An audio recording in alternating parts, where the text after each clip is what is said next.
নমস্কার, আশা করছি আপনারা সকলেই ভালো আছেন। আমার নতুন একটা ভিডিওয়ে আপনাদের সকলকে সুস্বাগতম। চলুন আজকের ভিডিওটা শুরু করা যাক। আমার প্রচণ্ড শরীরটা খারাপ আর প্রচণ্ড ঠান্ডা লেগেছে, তাই ভয়েসটা এইরকম শোনাচ্ছে। সকলকে জানাই আমার তরফ থেকে শিবরাত্রির শুভেচ্ছা, প্রীতি, অভিনন্দন। আপনারা সকলেই মন প্রাণ দিয়ে শিবরাত্রি করুন।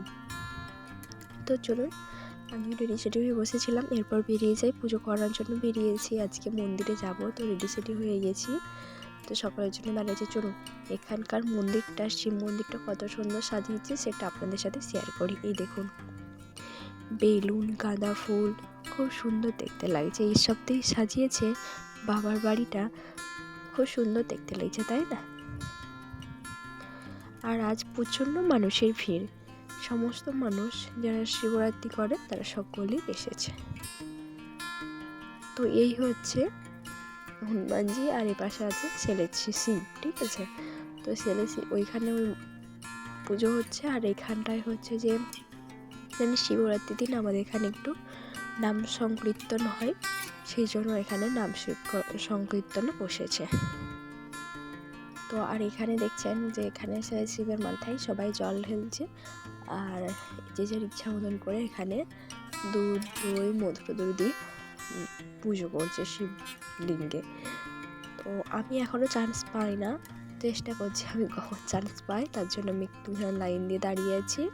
আর বাকি সকলেই বাবার মাথায় জল ঢালছে। অবশেষে আমি চান্স পেয়েছি, তো আমি এরপর পুজোটা করে নিই। আপনার ভিডিওটা দেখতে থাকুন।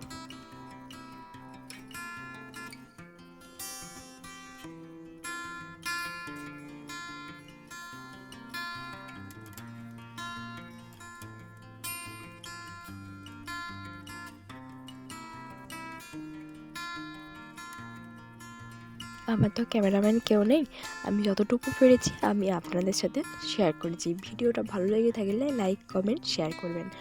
আর হ্যাঁ, এখানে রাতের দিকে মন্দিরটা কী রকম দেখতে লাগছিল সেটা একটু আপনাদের সাথে শেয়ার করি।